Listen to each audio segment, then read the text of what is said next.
Friends, स्वागत है आपका मनीष ट्यूटोरियल पर। और मैं हूं मनीष और यहाँ हम तैयारी करते हैं टीचिंग एग्जाम्स की। यहाँ आपको मिलेगा साइंस सब्जेक्ट का complete guidance including theory, previous year question और प्रैक्टिस एमसीक्यू, वो भी सिंपल, स्मार्ट और इजी तरीके से। जिसके लिए आपको करना होगा वीडियो को लाइक और चैनल को सब्सक्राइब। तो चलिए शुरू करते हैं आज की इस वीडियो, जहाँ पर हम एनिमल सेल, हिंदी में इसको बोलते हैं जंतु कोशिका, इस टॉपिक के जितने भी प्रीवियस ईयर क्वेश्चन हैं वो हम इस वीडियो में देखने वाले हैं। ठीक है, जिसमें मैं आपको कंप्लीट डिटेल से कराऊंगा और जिससे आपको हेल्प मिलेगी आपके आने वाले एग्जाम में।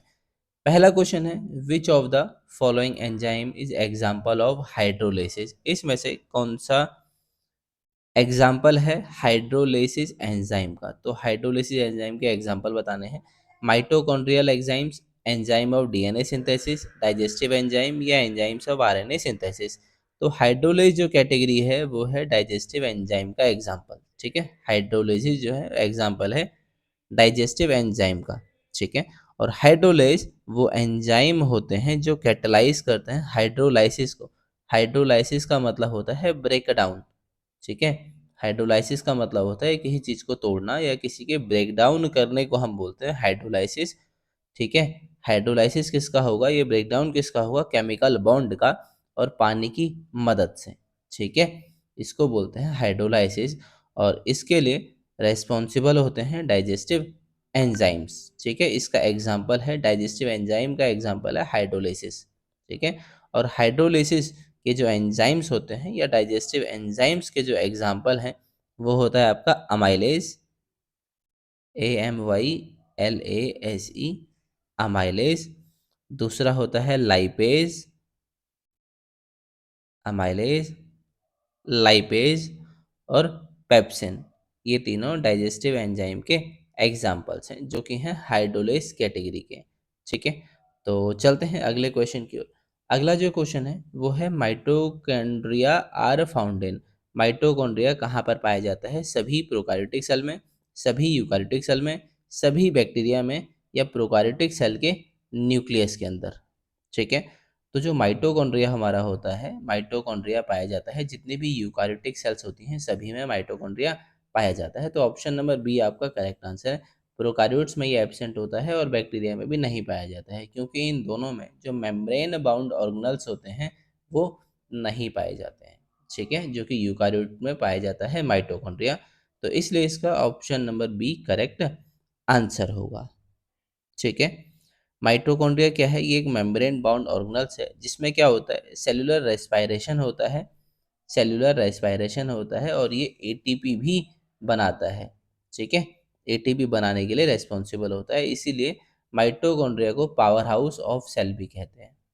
ठीक है, power house, power house of the cell, ये भी इसको माइटोकॉन्ड्रिया को कहते हैं। ठीक है, चलते हैं अगले क्वेश्चन की ओर। अगला क्वेश्चन है, Fernandez Moran particles are found in. Fernandez Moran particles जो हैं वो किस में पाए जाते हैं? Golgi apparatus, nucleus, lysosomes, mitochondria.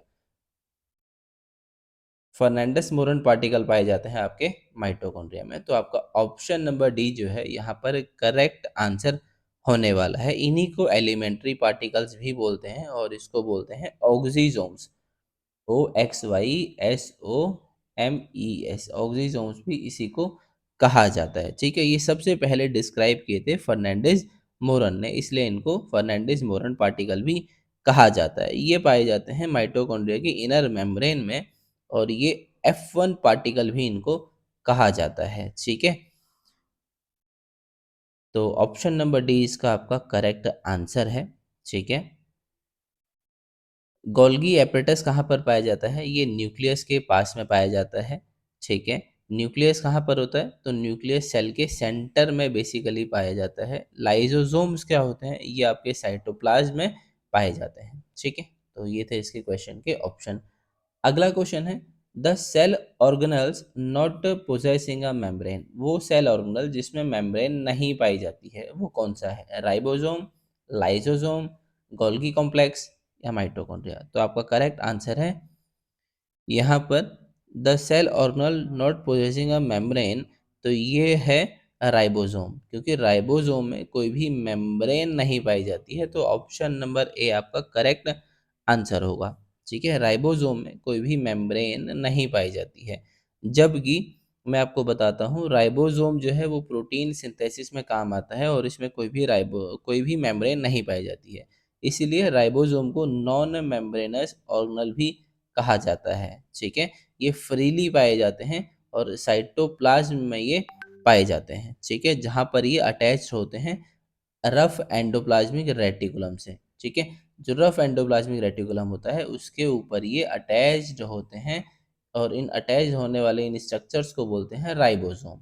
ठीक है, लाइसोसोम क्या होता है, इसमें सिंगल मेम्ब्रेन जो होती है वो प्रेजेंट होती है। ठीक है, और ये इंट्रासेलुलर डाइजेशन के लिए रेस्पॉन्सिबल होता है।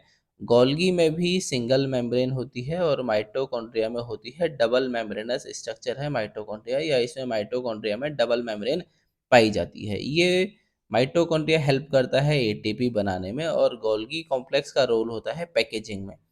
ठीक है, गोल्गी कॉम्प्लेक्स का रोल होता है पैकेजिंग एंड सिक्रेशन में, SECRETION, पैकेजिंग और सिक्रेशन में। अगला क्वेश्चन है, secretory cells having abundant smooth endoplasmic reticulum indicate.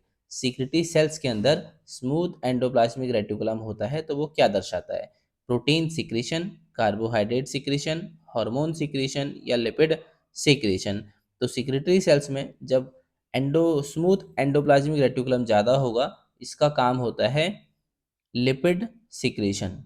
ठीक है, तो ये रेस्पॉन्सिबल होगा आपके लिपिड सिक्रीशन के लिए, जो कि आपका ऑप्शन नंबर डी यहाँ पे करेक्ट आंसर है। ठीक है, smooth endoplasmic reticulum mainly lipid और स्टेरॉल के सिंथेसिस में, स्टेरॉल या स्टेरॉइड के सिंथेसिस में ये हेल्प करता है आपका स्मूथ एंडोप्लाज्मिक रेटिकुलम। साथ ही में ये करता है डिटॉक्सिफिकेशन, डिटॉक्सिफिकेशन करता है, डिटॉक्सिफिकेशन और मेम्ब्रेन फॉर्मेशन, ये मेम्ब्रेन भी बनाता है।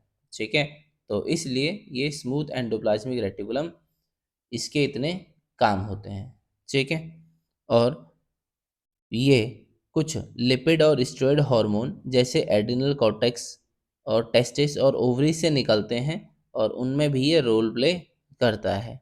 ठीक है, तो यहाँ पर आपका ऑप्शन नंबर डी जो है वो करेक्ट आंसर होगा। ठीक है, चलते हैं अगले क्वेश्चन की ओर।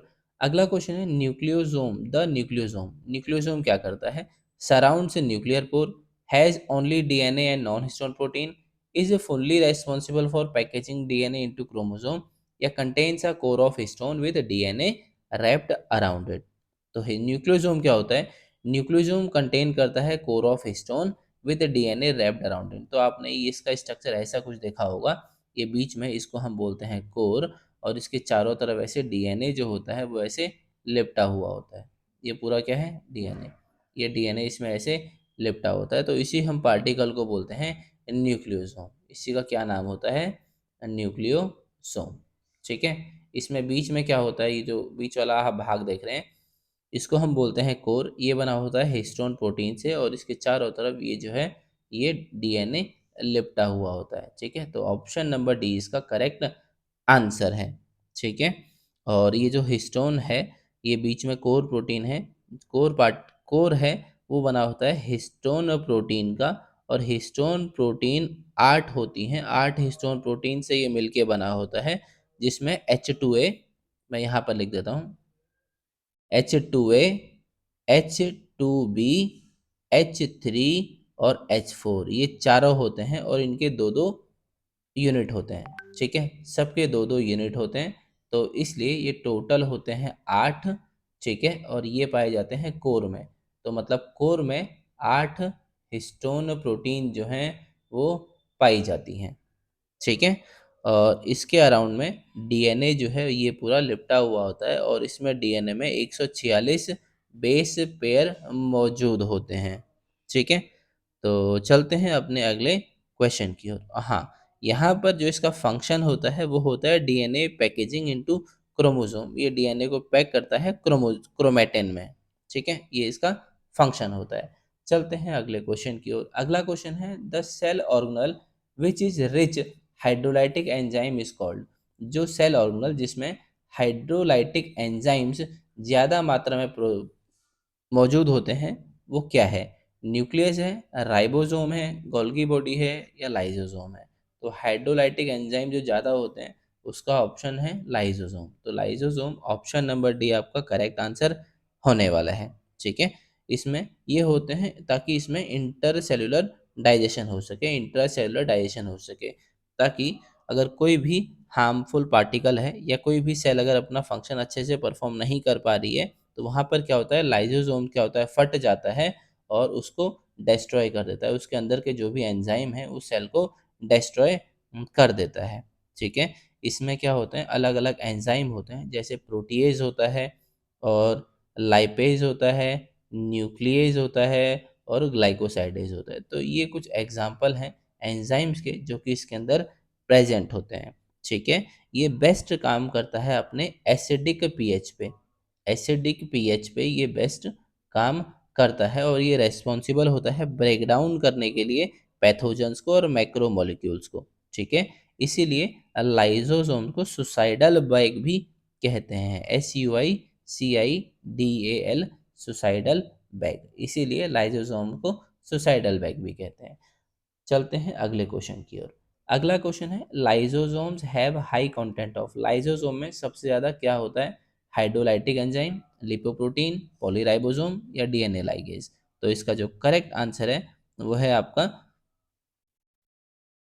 Hydrolytic enzyme. Option number A आपका करेक्ट आंसर इसमें होने वाला है। ठीक है, हाइड्रोलाइटिक एंजाइम सबसे ज़्यादा इसमें होते हैं जो कि काम करते हैं इंट्रासेलुलर डाइजेशन में। लाइसोसोम क्या होता है? मेम्ब्रेन बाउंड ऑर्गेनल होता है जो कि एसिड हाइड्रोलाइटिक एंजाइम में ज़्यादा हो पाया जाता है उसमें। ठीक है, और ये एसिडिक कंडीशन में काम करता है। ये ब्रेक डाउन करता है अलग अलग मॉलिक्यूल का, प्रोटीन का, लिपिड का, न्यूक्लिक एसिड का और कार्बोहाइड्रेट का। ठीक है, इन सबको ये डाइजेस्ट करता है, इसी के लिए अलग अलग एंजाइम इसमें पाए जाते हैं। ये बेस्ट काम करता है एसिडिक पीएच पर। ठीक है, तो ये थे इसके एक्सप्लेनेशन। चलते हैं अगले क्वेश्चन पे। अगला क्वेश्चन है लाइसोसोम्स आर प्रोड्यूस्ड बाय। इस लाइसोसोम्स को कौन बनाता है? माइटोकॉन्ड्रिया, सेंट्रियोल, प्लाज्मा मेम्ब्रेन या गोल्गी एपरेटस? तो ये जो लाइसोसोम्स हैं, लाइसोसोम्स को बनाता कौन है? क्वेश्चन ये होता है कि इसको बनाता कौन है? इसको बनाता है गोल्गी एपरेटस। तो आपका ऑप्शन नंबर डी यहाँ पर करेक्ट आंसर है। ठीक है, लाइसोसोम स्मॉल होता है, मेम्ब्रेन बाउंड वेसिकल्स होता है, डाइजेस्टिव या हाइड्रोलाइटिक एंजाइम्स इसके अंदर प्रेजेंट होते हैं और इसको बनाता कौन है? आपका गोल्गी एपरेटस इसको बनाता है। ठीक है, और जो इसके एंजाइम होते हैं ये लाइसोसोम है और इसके अंदर पाए जाते हैं एंजाइम। ठीक है, तो इन एंजाइम को जो बनाता है वो बनाता है रफ एंडोप्लाज्मिक रेटिकुलम। एंजाइम ये बनाता है रफ एंडोप्लाज्मिक रेटिकुलम और फिर ये जाते हैं एंजाइम गोल्गी एपरेटस के पास। ठीक है, ये बनाता है एंजाइम और फिर ये एंजाइम जाते हैं गोल्गी एपरेटस के पास और गोल्गी एपरेटस इनको प्रोसेस करता है, पैक करता है और फिर ये स्ट्रक्चर बनाता है जिसको हम बोलते हैं लाइजोसोम। लाइजोसोम। ठीक है, तो ये है इसके बनने की पूरी प्रक्रिया जो मैंने आपको बताया है। ठीक है, तो गोल्गी एपरेटस इसको बनाता है फाइनली। चलते हैं अगले क्वेश्चन की ओर। अगला क्वेश्चन है of the following which organelle exhibit polymorphism. इनमें से कौन सी ऑर्गेनली जो है वो पॉलीमॉर्फिज्म शो करती है? पॉलीमॉर्फिज्म का मतलब होता है अपनी एक से ज़्यादा संरचना में पाया जाना। ठीक है, मतलब उसका फॉर्म, स्ट्रक्चर, शेप एक से ज़्यादा हो तो उसको बोलते हैं हम पॉलीमॉर्फिज्म। ठीक है, जब कोई सेल या ऑर्गेनल एक से ज़्यादा फॉर्म में पाया जाता है, अलग अलग फॉर्म में, डिफरेंट फॉर्म में, तब इसको बोलते हैं पॉलीमॉर्फिज्म। ये कौन शो करता है? न्यूक्लियस, माइटोकॉन्ड्रिया, लाइसोसोम्स या राइबोसोम? तो आपका ऑप्शन नंबर सी जो लाइसोसोम है ये शो करता है आपका पॉलीमॉर्फिज्म, मतलब ये एक से ज़्यादा स्ट्रक्चर में पाया जाता है, इसीलिए ये पॉलीमॉर्फिज्म का एग्जाम्पल है। ठीक है, और इसके क्यों एग्जाम्पल है? क्योंकि इसके अलग अलग स्ट्रक्चर होते हैं और उनका अलग अलग काम होता है सेल के अंदर। ठीक है, तो ये इसमें एक है, पहला है प्राइमरी लाइसोसोम, दूसरा है आपका सेकेंडरी लाइसोसोम, तीसरा है आपका residual bodies, residual dual bodies, और चौथा जो है इसका यह है ऑटोफेजिक,